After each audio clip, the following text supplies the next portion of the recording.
nuestro hermano Joel Lavoy trae la palabra el día de hoy. Vamos a recibirlo con un fuerte aplauso, gloria al Señor, para animarlo, ¿verdad? El Señor está con él, amén. Gracias, hermana, amén. Dios les bendiga, mis hermanos. Amén. ¿Cómo se encuentran hoy? Estamos en victoria, amén. Dígale al que está a tu lado, qué bien te ves. Sube la autoestima, amén. Y qué bueno que están aquí, amén. Gloria a Dios, aleluya. Amén. Como dijo la hermana Elizabeth, los pastores no están, pero están. Su mente está con nosotros. Porque ellos nunca dejan de ser pastores. Amén. Y ese es el corazón pastoral. Y esta mañana precisamente recibí un mensaje del pastor, y no falla. O sea, siempre recibo ese audio orando por mí. Amén. Y yo sé que muchos de ustedes han recibido esos audios. Amén, de nuestro pastor. Y hoy vamos a continuar. Le doy gracias, ¿verdad?, al Señor primeramente por la oportunidad que me da de esta gran labor, esta gran responsabilidad. Es un privilegio traer su palabra. Es algo serio, hermanos. Amén. Y continuamos con la serie Respuestas a las dificultades de la vida. Amén. ¿Cuántos han sido bendecidos a través de esta serie? Amén. Qué bueno, qué bueno. Y una de esas dificultades que enfrentamos en la vida son las crisis. Las crisis. Y precisamente el tema de hoy es una pregunta: ¿cómo confiar en tiempo de crisis? ¿Cómo confiar en tiempo de crisis? Amén. El mundo está en crisis, pero los que confían en el Señor estamos seguros. Amén. Nosotros que hemos puesto nuestra esperanza en Jesucristo no tenemos que estar en crisis. Amén. Yo no sé cuántos ven las noticias. Amén. Precisamente hace poco estuve, creo que ayer, una noticia horrible allá en Israel. Esa situación está bien delicada. No sé si escucharon el cohete que cayó y creo que habían matado como 11 jóvenes, niños.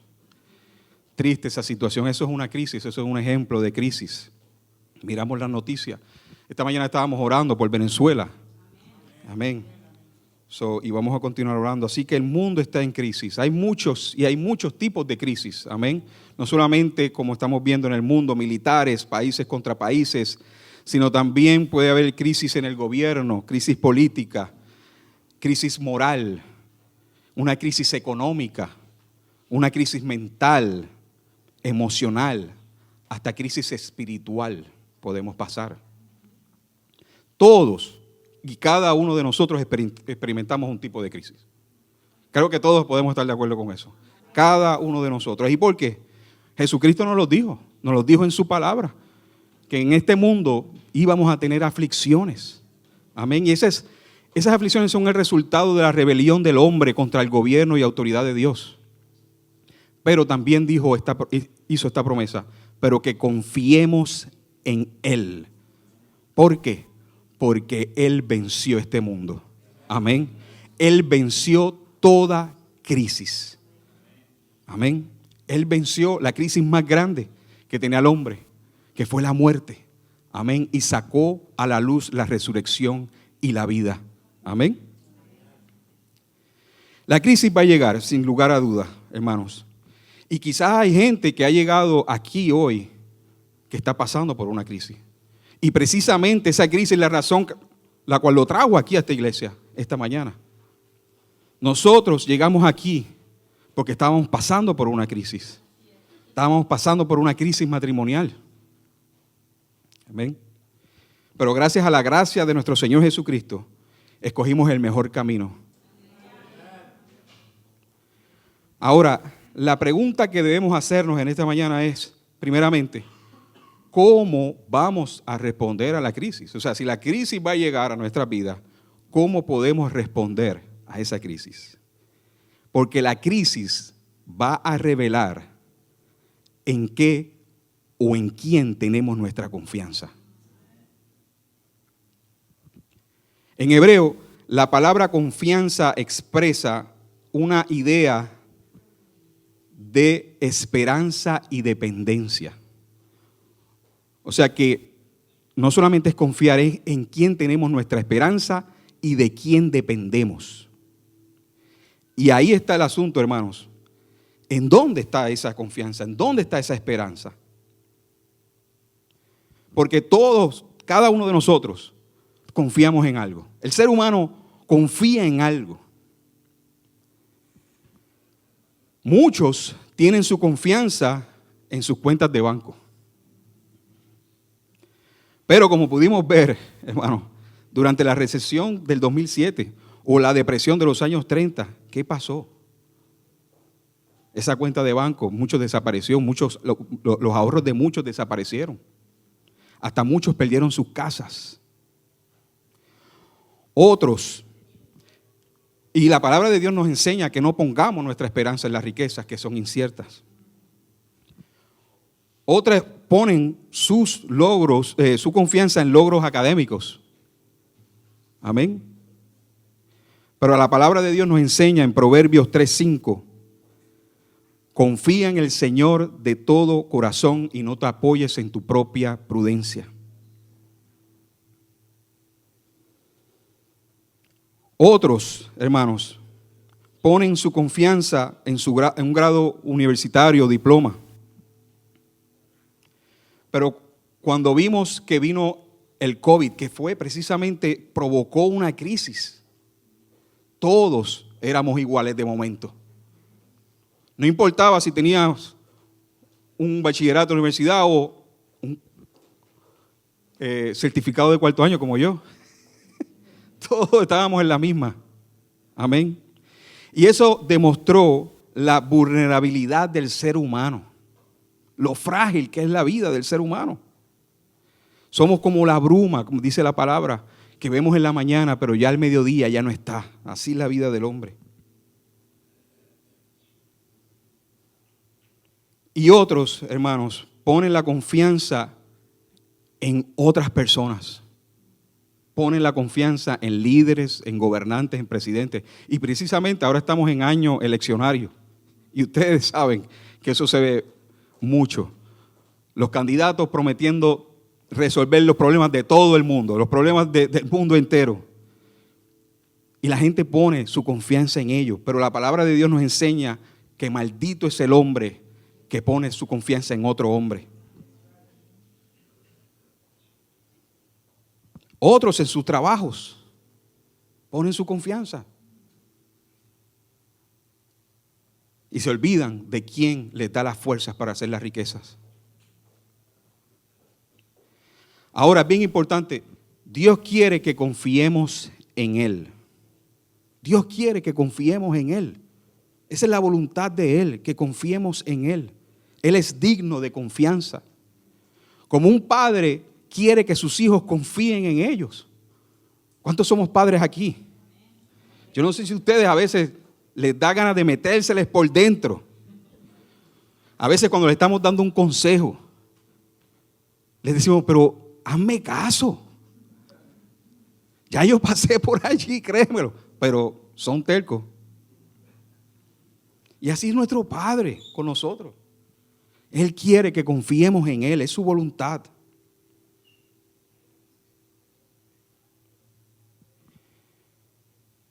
En el libro de Jeremías encontramos en el capítulo 17, versículo 7, bendito el varón que confía en Jehová y cuya confianza es Jehová. Y mire qué cosa, no solamente dice bendito el varón que confía en el Señor, sino que Dios mismo es su confianza. No solamente que confiemos en su palabra, sino que Él mismo sea nuestra confianza. Y mira cómo dice bendito, que significa bendecido, feliz. Feliz es el hombre que confía en el Señor. ¡Wow! ¡Qué beneficio trae el confiar en el Señor! Es feliz el hombre. Trae felicidad, trae paz en confiar en el Señor. Ahora, ¿por qué dice que Él mismo sea nuestra confianza? ¿Por qué? Amén. Hermanos, la crisis es el resultado de un cambio inesperado en nuestras vidas. ¿Cuánto estábamos esperando el COVID-19? Creo que a muchos nos cogió de sorpresa. Es como si nos quitaran de momento la alfombra debajo de nuestros pies. Yo digo que la alfombra de Aladino, porque en el aire, que es peor. De momento ya no está la alfombra y lo que te encuentras es un precipicio. Eso es la crisis.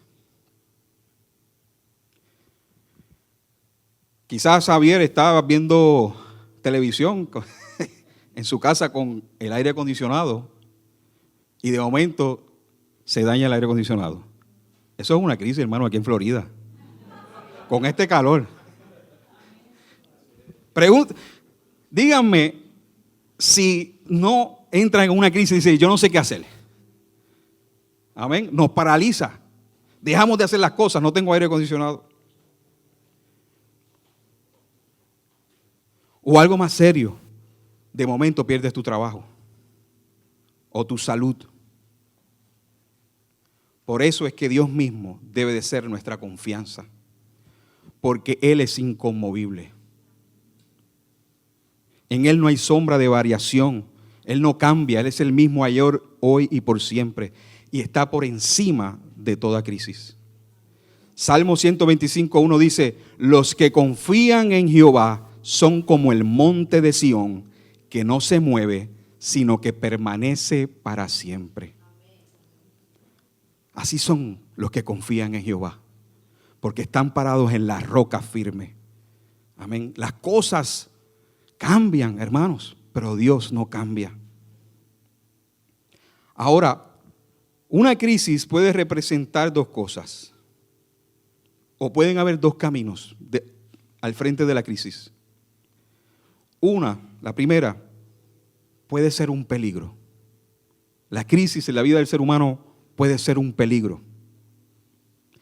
Porque cuando llega una crisis, y según la definición de crisis, es un cambio profundo y de consecuencias importantes en un proceso o una situación.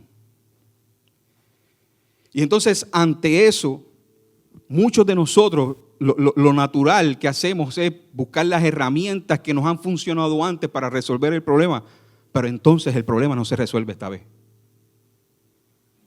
O a veces usamos nuevas herramientas, pero aún así el problema está ahí. Y ahí es que entonces viene la crisis, porque ya nada te funciona. Lo que te funcionaba antes ya no te funciona. Y entras en crisis. No sabes qué hacer.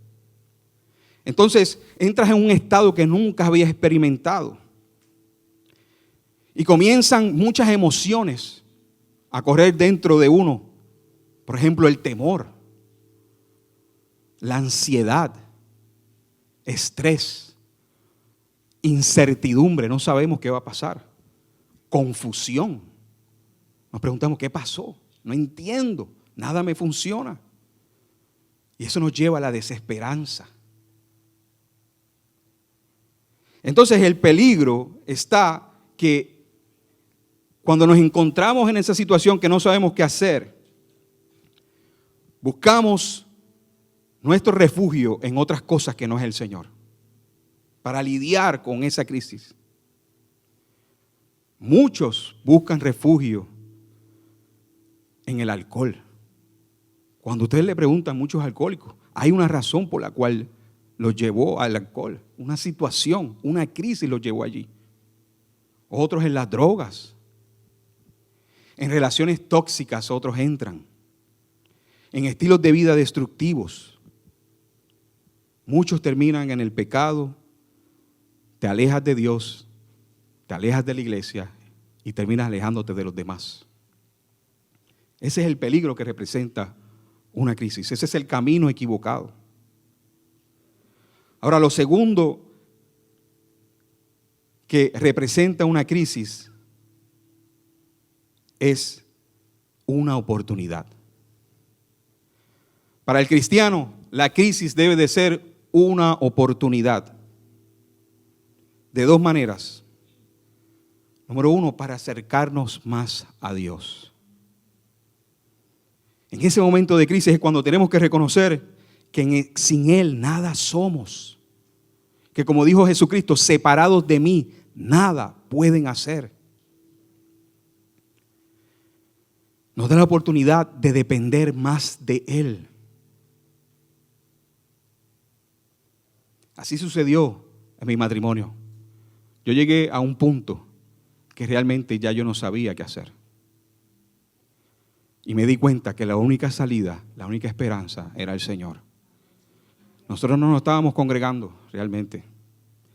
El COVID estaba como que estaban ya los protocolos y eso los estaban soltando un poco. Y ya Conexión Cristiana estaba abierta. Amén. Tenían mascarilla y todo, estaban siguiendo con todos los protocolos, pero ya estaban abiertas las iglesias. Y mi esposa estaba orando por una iglesia. Y yo no lo sabía. Y de momento busqué en Google, como muchos de nosotros, que hablara en español y que estuviera cerca. Y Conexión Cristiana Church fue la que apareció primero. Amén. Y le envié el link a mi esposa de la página. Ella vio las predicaciones, ella vio al pastor, quedó encantada con las predicaciones. Y aquí estuvimos. Ese próximo domingo aquí estábamos, en medio de una crisis. Pero llegamos al lugar correcto. Y desde ese día el Señor comenzó a obrar en nuestras vidas. Y continúa obrando en nuestras vidas. La crisis hay que verla como una oportunidad de subir a un nuevo nivel en nuestro caminar con Él. Como una oportunidad de crecimiento. Antes quizás estabas en una zona, antes de la crisis estabas en una zona de conformidad. Pero y quizás estabas orando 10 minutos. Porque cuando las cosas están bien, tenemos esa tendencia como que de ya no buscar tanto a Dios y comenzar nuevamente a depender de uno. Como está todo bajo control, lo tengo yo todo bajo control. Y comenzamos la oración, comienza a bajar. Pero cuando viene la crisis, ¿qué pasa? Comienza a orar 1 hora. Y eso me pasó a mí, hermano. Yo tenía un trabajo, de hecho es el mismo trabajo que hago. Y después de haber comenzado los 5 meses, me notifican que iba a ser despedido de ese trabajo. Y nosotros teníamos muchos planes, porque era un trabajo que ofrecía una estabilidad. Queríamos tener una casa, teníamos planes de tener una casa, porque estábamos viviendo en casa de mi mamá. Y pensábamos, mira, ya está todo resuelto, vamos a empezar los planes. Mi mamá estaba bien contenta, porque nos íbamos por fin. Aleluya. Que Dios la bendiga. Pero después a los 5 meses me dicen, bro, tienes que ir allá a la oficina central y el que me llamó, te voy a adelantar lo que va a pasar. Te van a despedir. Difícil. Porque eso mismo, ¿qué pasó? ¿Qué pasó? Me dieron la carta, contar la historia corta. Como a los 10 meses me dicen que voy a regresar. Y me van a dar todo lo que me debían por todo ese tiempo que estuve fuera. Imagínate la celebración que teníamos. Pero ahí venía otra crisis. Yo tenía que cualificar porque iba a ser otra posición y yo tenía que cualificar y realmente no entendí bien el asunto y no hice unas cosas que tenía que hacer. Me confié, pensé que ya estaba todo planchado, ni oré. Y por no cumplir con lo que me pidieron que podía hacerlo, me dijeron, no, te quedaste fuera. Estaba condicionado a eso. Y ahí fue que se puso la cosa. Ahí sí que te digo yo, es que te quitan la alfombra. Todos esos sueños, todo eso se fue al piso. De momento, toda esperanza se me fue. Toda esperanza. ¿Pero qué hizo eso? Me hizo buscar a Dios como nunca lo había buscado. En medio de mi fragilidad, porque yo estaba en un estado bien frágil, bien frágil. Nunca pensé que iba a llegar a ese punto, de hasta temer por mi propia vida. Pero poco a poco comencé a buscar a Dios.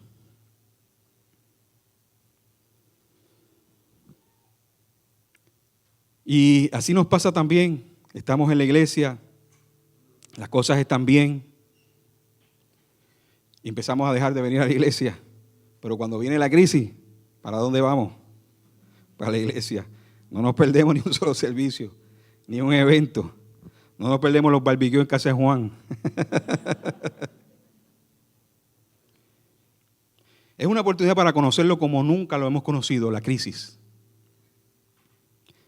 Dios se quiere revelar de una manera que tú nunca lo has experimentado. Por eso hay que ver la crisis como esa oportunidad. Quizás lo has conocido como tu Salvador, pero cuando viene una crisis económica, Dios quiere revelarse a tu vida como Jehová Jireh, Jehová el que provee. Quizás lo conoces como el que murió por tus pecados, pero cuando viene una crisis de salud, Dios quiere revelarse a tu vida como Jehová Rafa, el Señor que sana. Amén. Segundo, la oportunidad que vemos en la crisis es que desatan los propósitos de Dios que quizás están estancados en nuestra vida. Desata los propósitos de Dios que están estancados en nuestra vida.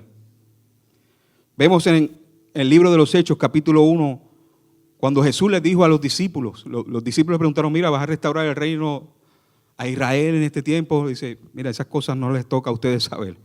Lo importante es que ustedes sepan que van a recibir poder cuando haya venido sobre ustedes el Espíritu Santo y me van a ser testigos, comenzando desde Jerusalén, Judea, Samaria y hasta lo último de la tierra.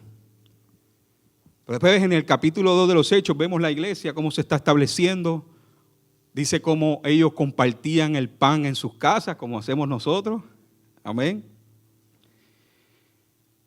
Se reunían en el templo en Jerusalén todos los días y gozaban del favor del pueblo. Pero quizás entraron en una zona de confort y se les olvidó lo que Jesús les dijo. Acuérdense que el templo estaba en Jerusalén e iban a comenzar ahí, pero la iglesia como que se quedó ahí. Y entonces se levantó una crisis, la cual fue una persecución. Vemos el primer mártir que fue Esteban.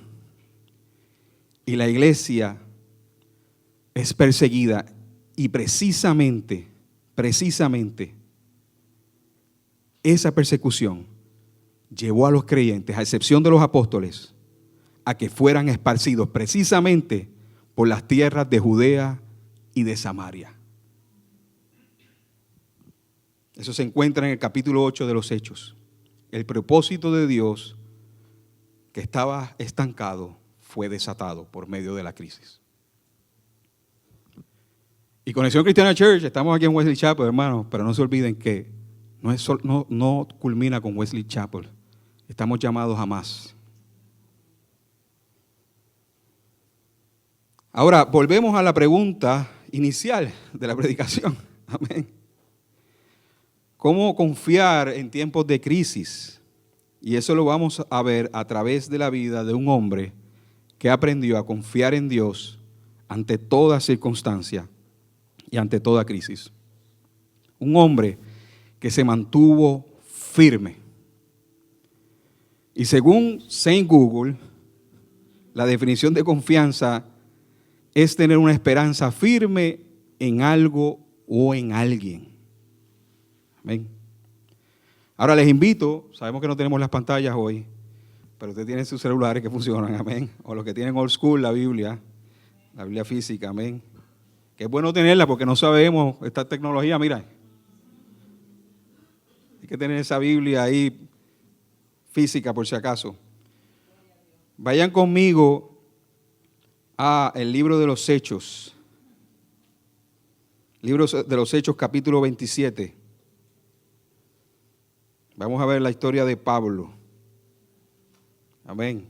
¿Cuántos están en el reto de la Biblia un año? Esas cartas de Pablo, Roma, la carta de los Romanos, Corintios, de verdad que estamos orgullosos de Pablo, los gentiles. Amén. Cumplió su misión, estamos aquí. 27 del 23 al 25. Hechos, capítulo 27, 23 al 25. Dice, pues anoche un ángel del Dios a quien pertenezco y a quien sirvo estuvo a mi lado y dijo, Pablo, no temas, porque ciertamente serás juzgado ante el César. Además, Dios en su bondad ha concedido protección a todos los que navegan contigo. Así que anímense, pues yo le creo a Dios. Sucederá tal como Él dijo. Amén. Para darle un poco de contexto a lo que estaba pasando aquí, Pablo y la tripulación, Pablo iba de camino a Roma. Iba a testificar allá en Roma por la voluntad de Dios. Ahora, tuvieron muchos problemas. Y Pablo, en un momento dado que llegaron a un puerto, Pablo les dijo, mira, las condiciones del tiempo no se ven bien, ahora en otoño, vamos a quedarnos aquí, pero no le hicieron caso. No le hicieron caso a Pablo. Vieron que todo se veía bien y decidieron continuar su viaje, pero, y esto es la crisis en que se encontraba Pablo, la vemos en el 13:14. Cuando un viento suave comenzó a soplar desde el sur, los marineros pensaron que podrían llegar a salvo. ¿Cuántas veces eso nos ha pasado a nosotros? Creemos que todo está bien, pero esto es lo que es la crisis. Entonces, levaron anclas y navegaron cerca de la costa de Creta, pero el clima cambió abruptamente. Eso es lo que es la crisis, una situación inesperada. El clima cambió abruptamente y un viento huracanado llamado nororiente sopló sobre la isla y nos empujó a mar abierto. Y el barco ya se estaba perdiendo y ellos temían que iban a perder sus vidas. Esta es la situación que se encuentra Pablo en el capítulo 27.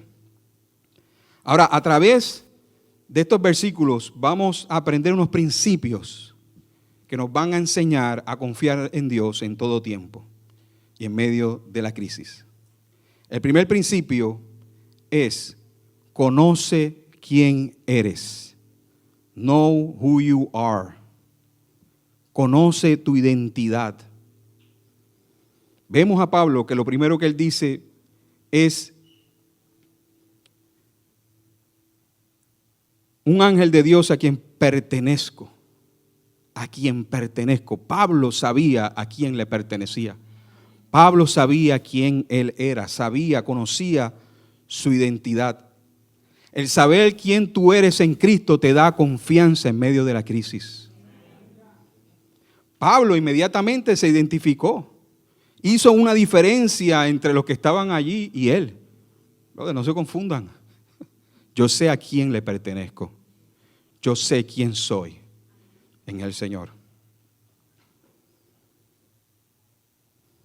Él le pertenecía al Dios verdadero, al que hizo los cielos y la tierra, aquel que calmó los vientos y el mar. Pablo sabía que él no era cualquier persona. En medio de la crisis conoce tu identidad. Tú no eres cualquier persona. Tú has sido marcado, has sido sellado, has sido elegido. Y has sido comprado con un alto precio por la sangre de Jesucristo. Mira lo que dicen en Primera de Juan, porque esta es nuestra identidad. Primera de Juan 3:1 dicen: miren con cuánto amor nos ama nuestro Padre, que nos llama sus hijos. Y eso es lo que somos. Somos hijos del Altísimo, hijas del Altísimo.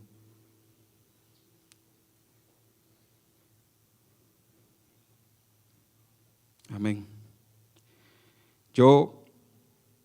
Esta semana pasó algo bien interesante. Y es como Dios a veces se mueve de unas maneras que uno no le espera. Y estaba en la ruta, a principio de la ruta yo entro en una iglesia católica. Tienen academia, pero en la oficina donde yo entrego la correspondencia, ellos allí atienden a personas con necesidad. Les dan ropa, les dan comida. Mucho inmigrante llega allí. Y de momento yo entré allí le di la correspondencia y mientras yo doy la correspondencia, entonces la persona va y busca la correspondencia que me va a dar para enviar. Y mientras esperaba, de momento había una señora detrás de mí con un hijo, con un nene chiquito, porque van muchas madres solas con niños, tienen necesidad. Y de momento yo la veo y ella me dice, me habla inglés, me dice, you're my lucky charm, me dice. Y yo lo entendí como que lucky charm, como un amuleto de suerte. Cada vez que yo te veo, que me encuentro contigo, mi día es bendecido. Yo no me acuerdo de ella, honestamente. Y yo le dije, pero ¿cómo así? Tú tienes algo que ha traído, cada vez que te veo, bendice mi día. Y yo le dije, bueno, precisamente no soy yo, es el algo ese, es el Señor. Y Dios te sorprende con eso, porque, hermano, nosotros no somos cualquier persona, el Espíritu Santo vive en nosotros. Y Pablo sabía eso. En medio de la crisis, conoce quién eres. Es decir, eres un hijo e hija de Dios y le perteneces a Él. Eres para el Señor, tienes mucho valor. Segundo principio, en medio de la crisis, mantente fiel al propósito. Remain faithful to the purpose. Pablo dice, a quien le pertenezco, a quien pertenezco y a quien sirvo.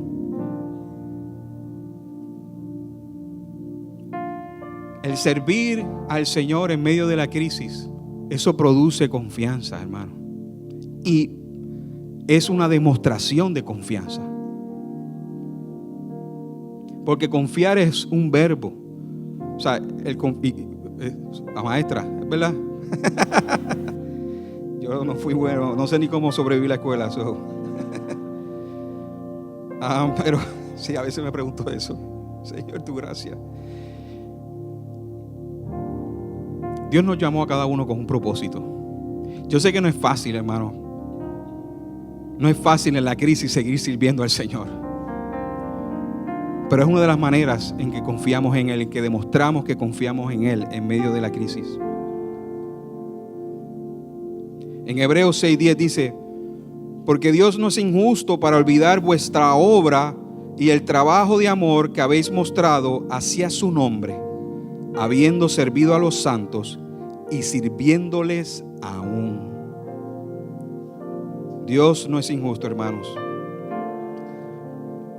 Pero si continuamos sirviendo en medio de la crisis, demostrando que confiamos en Él, Él va a recompensar esa confianza. Y esto también implica la obediencia, hermanos, a su palabra y poner su palabra por obra. Por eso Jesús enseñó que el hombre prudente no solamente es el que escucha, sino el que hace. Y ese fue el que construyó su casa sobre la roca, el que hizo. También dice, busquemos primeramente el reino de Dios y su justicia, y todo lo demás será añadido. Amén. Tercer principio, rapidito. En medio de la crisis, no dudes de su presencia. Don't doubt His presence. En medio de la crisis, no dudes que Dios está contigo. Dios está contigo. Pablo dice ahí mismo después, dice, a quien pertenezco y a quien sirvo estuvo a mi lado. El Señor está con nosotros en todo momento. No dudes de su presencia. Dice el Salmo 125:2. Como Jerusalén tiene montes alrededor de ella, así Jehová está alrededor de su pueblo desde ahora y para siempre. Su presencia nos infunde confianza al saber que Él está ahí. No nos abandona, nunca nos deja. Por eso el salmista en el Salmo 23 dice, aun cuando yo pase por el valle más oscuro, no temeré, porque tú estás a mi lado. Tu vara y tu cayado me protegen y me confortan. Él está contigo ahí en medio En la barca está contigo. En la soledad está contigo. Y en los momentos más oscuros, Él está ahí. Les cuento que yo pasé por una crisis personal con la presencia de Dios. Algunos aquí lo saben. Al principio, cuando oraba, eso era la gloria de Dios desde el principio. Pero llegó un momento dado que dejé de sentir su presencia y eso provocó una crisis. Si el Señor ya no está. Entraba a la oración y salía de la oración como destrozado. Eso le decía a mi esposa. Fue horrible la oración de hoy. No sentía a Dios. ¿Dónde estaba Dios? Y comencé a dudar de su presencia. Por mucho tiempo comencé a dudar de su presencia. Dependía de sentirlo para saber que Él estaba ahí. Pero el Señor me estaba enseñando algo. Era difícil porque me desanimaba. No quería ir a orar porque no lo sentía. Mucho tiempo después, para que tú veas que el Señor no se olvida. El Señor no se olvida de las peticiones, hermano. No se olvida. Puede que no lo haga en el momento, pero lo va a hacer después y te va a sorprender. Un día a las 4 de la mañana el Señor me levanta por mi nombre y yo voy a orar porque me llamó solo, tengo que acudir. Y una de las cosas que el Señor hizo en ese tiempo de oración es que Él se reveló a mi vida y me dijo: yo soy el Señor, el que siempre está presente. Desde ese momento nunca he dudado más de su presencia. No importa cómo esté la situación, no importa que lo sienta o no lo sienta, Él está ahí y le doy gracias. Señor, gracias, no te siento, pero estás aquí, porque así tú lo has dicho. Tú eres el que siempre está presente. 4. En la crisis, ¿cómo debemos confiar? Orando, la oración del justo, the prayer of the righteous. El ángel le dijo a Pablo: no temas, Pablo, no temas. Ciertamente ciertamente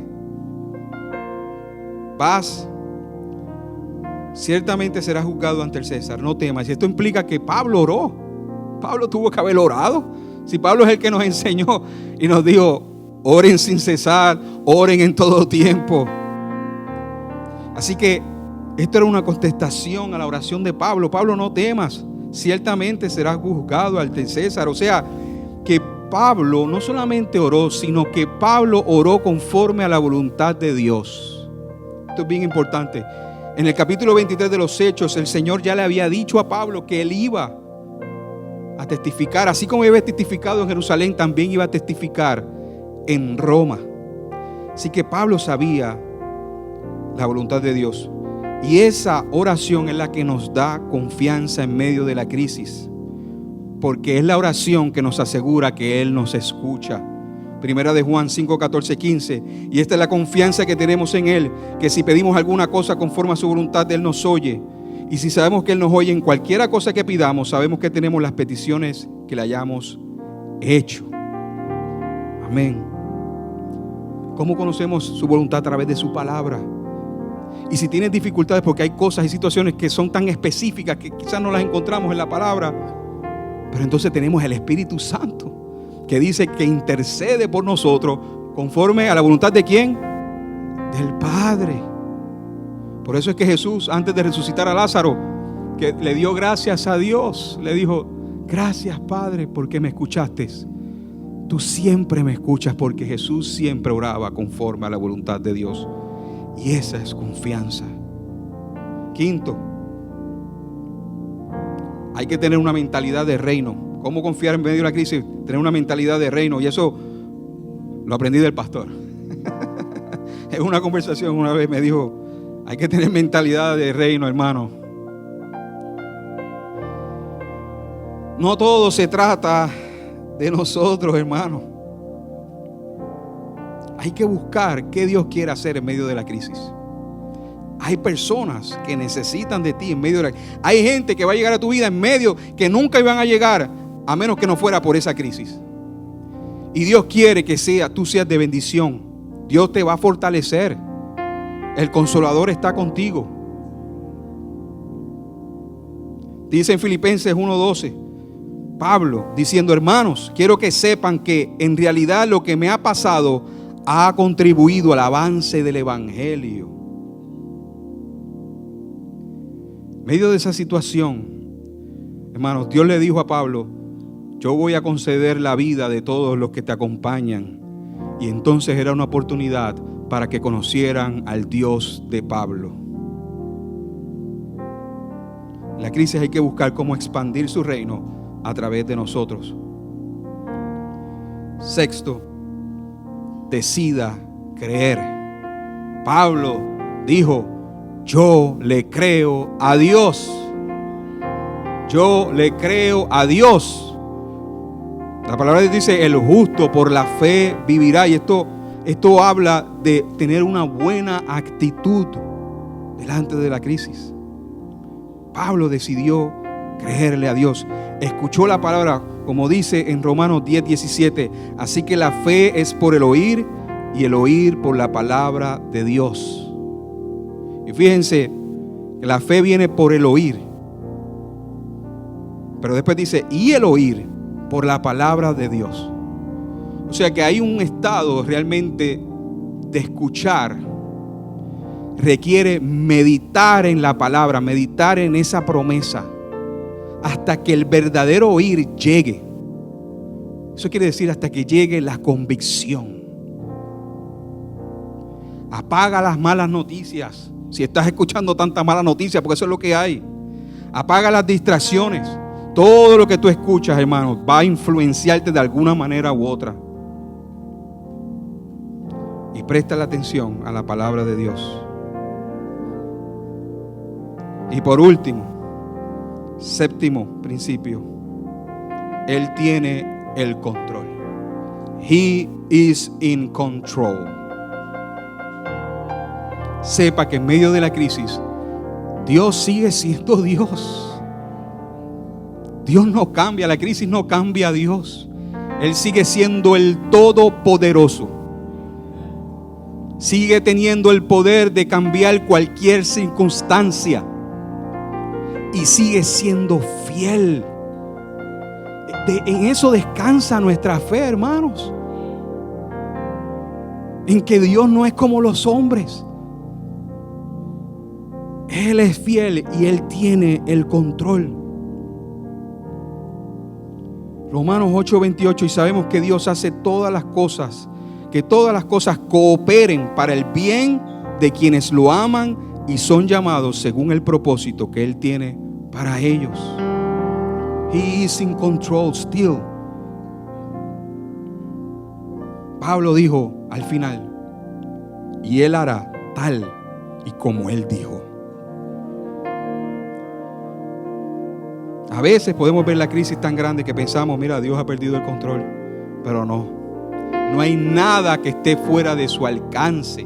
No hay nada que esté fuera de Él. La travesía de Pablo a Roma fue una de muchos obstáculos y desvíos. Pero aún así Dios cumplió su promesa y Pablo llegó a su destino. Muchas veces en nuestras vidas las crisis pueden cambiarnos de rumbo. Pueden haber atrasos. Quizás las cosas no pasan como nosotros queremos que pasen, como debieron haber pasado. O quizás no entendemos por qué pasan las cosas, por qué pasaron. Quizás tomamos decisiones, malas decisiones que nos desvían del camino. Pregúntale a mi esposa. Nosotros tomamos malas decisiones cuando empezamos y nos alejamos de la iglesia, ¿verdad? Pero miren dónde estamos hoy. Y Dios, amén, dáselo fuerte.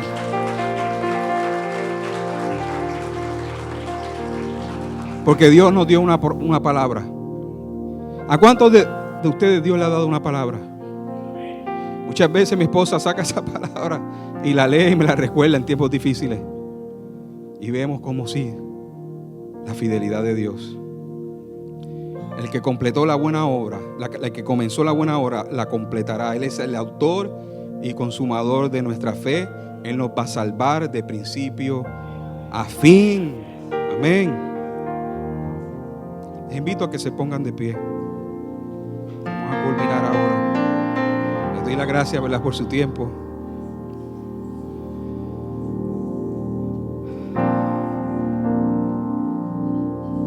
Al final Pablo decidió poner toda su confianza en Dios y alcanzó su destino. Alcanzó su corona de vida que le esperaba. Y les digo, hermanos, de las peores crisis que puede pasar un ser humano es la pérdida de un ser querido inesperadamente. Es increíble porque esta mañana estábamos orando y la hermana Elizabeth trajo dos peticiones por Venezuela, pero también trajo una petición de una familia, una hermana en la fe, que perdió a su hijo de 18 años. Lo mataron y no saben ni por qué. Esa es una de las crisis más fuertes que un ser humano puede pasar, principalmente un hijo, una hija.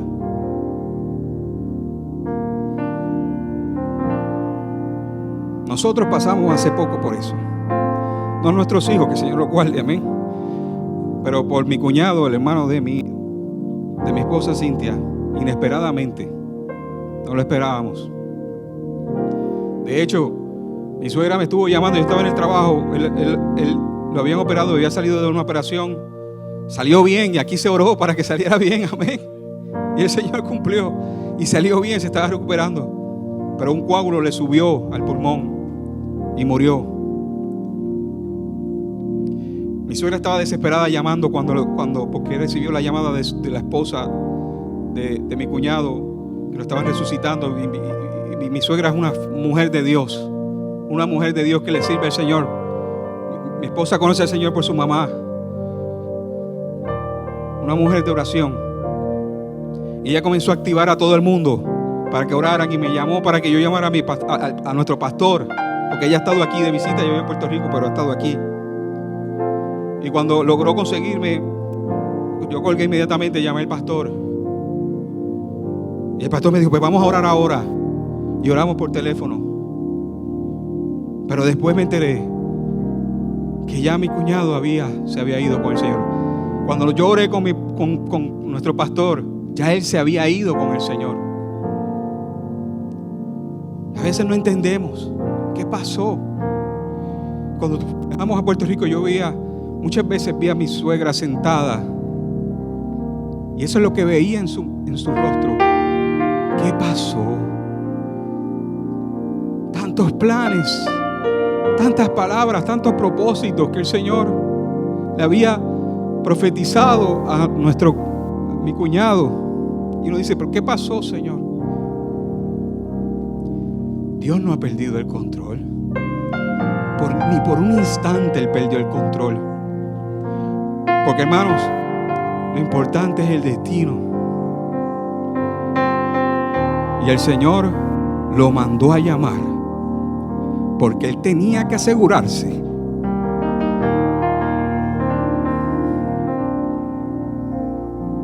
perdonen, no pasa un mensaje que no lloro, oye. Era el momento que Él estaba preparado, y el Señor tenía que asegurarse de cumplir su promesa a mi suegra.